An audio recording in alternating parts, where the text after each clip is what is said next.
Welcome back to G Fun Facts Online. Today, we are turning our gaze away from the cosmos and directing it downward, straight beneath our feet. For centuries, humanity has been obsessed with the stars, charting galaxies and mapping the topography of Mars with finer precision than we have mapped our own ocean floors. But the most elusive and mysterious frontier isn't millions of light years away. It is right here, a mere 3,000 kilometers down. We are talking about the Earth's core. This blistering sphere of iron and fire is the engine of our planet. It generates the magnetic shield that protects us from solar winds, and it holds our world's oldest secrets.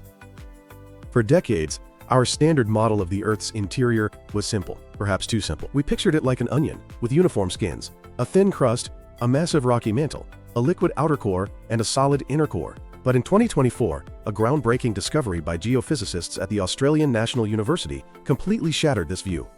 Hidden within the churning liquid metal of the outer core, wrapping around the planet's equator like a belt, lies a massive donut-shaped structure, a torus of low-velocity material that has evaded detection for a century. This structure, now dubbed the Equatorial Donut, represents a fundamental shift in our understanding of planetary dynamics. It is not just a quirk of geometry. It is a thermochemical anomaly that challenges our models of how Earth generates its magnetic field and how heat flows from the center of the planet. Today, we are going to journey to the center of the Earth, to understand the magnitude of this discovery, dissect the innovative seismic techniques that allowed scientists to see the invisible, and unravel the implications for the future of our magnetic field. To appreciate just how strange this equatorial donut is, we first need to visualize the architecture of the deep Earth. We live on the crust, a brittle shell of silicate rock that is surprisingly thin, ranging from just 5 to 70 kilometers. Beneath us lies the mantle, a 2,900 kilometer thick layer of solid rock that behaves like a viscous fluid over geological timescales. It churns in slow-motion convection currents, driving the tectonic plates we ride on. But the real action for our story today starts at the bottom of the mantle, at the core mantle boundary, or CMB. This is a jagged landscape of inverted mountains and deep valleys where solid rock meets liquid metal, located roughly 2,891 kilometers down. Below this boundary is the outer core, a shell of liquid iron and nickel, about 2,200 kilometers thick. This is a world of extremes, with temperatures ranging from 4,000 to 6,000 degrees Celsius. The fluid here is not stagnant. It flows with the viscosity of water, churning vigorously due to thermal convection and the Earth's rotation. This movement creates the planetary-scale dynamo that generates our magnetic field. Until recently, we thought this liquid ocean was well mixed, like a pot of boiling soup. The equatorial donut proves that assumption wrong. Deep inside, of course, is the inner core, a solid ball of iron-nickel alloy slightly smaller than the Moon, which remains solid despite the heat due to immense pressure. So how did we find a donut hidden in the liquid core? We cannot drill there. The deepest hole humanity has ever dug, the Kola super deep borehole, only reached 12 kilometers. That is a mere scratch on the Earth's skin. Instead, scientists rely on seismology. When an earthquake strikes, it releases massive energy as seismic waves that travel through the Earth, like sound through a bell. By measuring how long these waves take to travel from an epicenter to sensors on the other side of the world, we infer density and temperature. There are P waves, which are compressional and travel through liquids, and S waves, which cannot travel through liquid. The fact that S waves disappear at the core is how we know the outer core is liquid. However, traditional seismology has a blind spot. For decades, scientists focused on the first arrivals, the very first P waves to reach a detector. This relies on direct paths. It is like trying to map a dark room by shining a single flashlight beam across it. You see a slice, but you miss the corners. This meant vast regions of the outer core were poorly mapped, which is why the donut remained hidden. The breakthrough in 2024 came from researchers Hrvoje Talčić and Xiaolong Ma, who used a technique called the coda correlation wave field. Instead of looking at the first massive signal of an earthquake, they analyzed the coda, the tail end of the signal. Imagine striking a gong. These reverberations are waves bouncing back and forth. In the Earth, the coda represents waves bouncing between the surface and the core multiple times. By analyzing these late-arriving waves, hours after the quake, the researchers could effectively illuminate the entire outer core. They found that in a specific region, seismic waves were slowing down. The structure they revealed is a large, torus-shaped region confined to low latitudes, hugging the core mantle boundary. It extends vertically for hundreds of kilometers into the liquid core and wraps around the planet horizontally, following the equator. If you were to peel the Earth like an orange, the donut would be a thick band of distinct material wrapped around the middle of the fruit, just beneath the skin. The critical data point here is velocity. P waves traveling through this donut move about 2% slower than in the rest of the outer core. In geophysics, a 2% difference is massive. It indicates a significant change in material properties. While temperature plays a role, the consensus is that chemistry is the primary driver. This region is likely enriched with lighter elements. We know the core is mostly iron and nickel, but it is too light to be pure metal.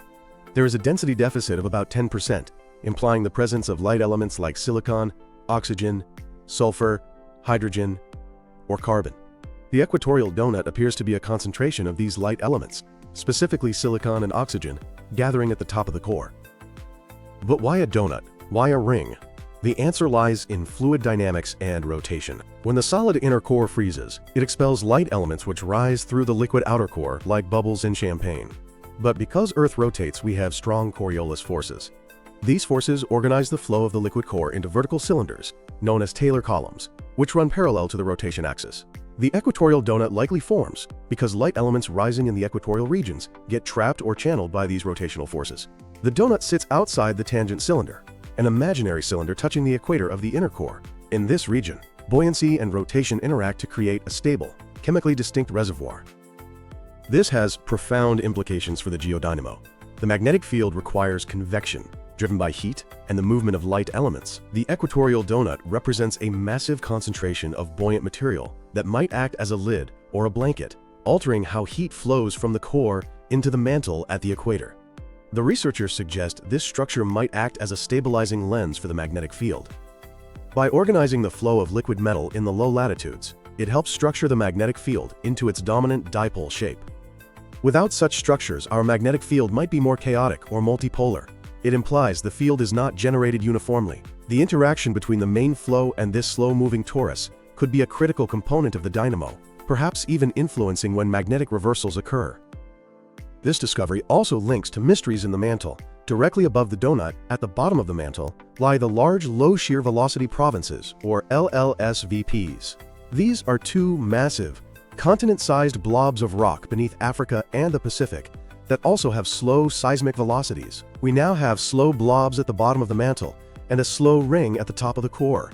It is possible they are connected. The chemical interactions at the core-mantle boundary are likely a two-way street. Silicon and oxygen from the donut could be leaking into the mantle, or mantle material could be dissolving into the donut. It paints a picture of a chemically active reaction zone. We can also look at other planets for context.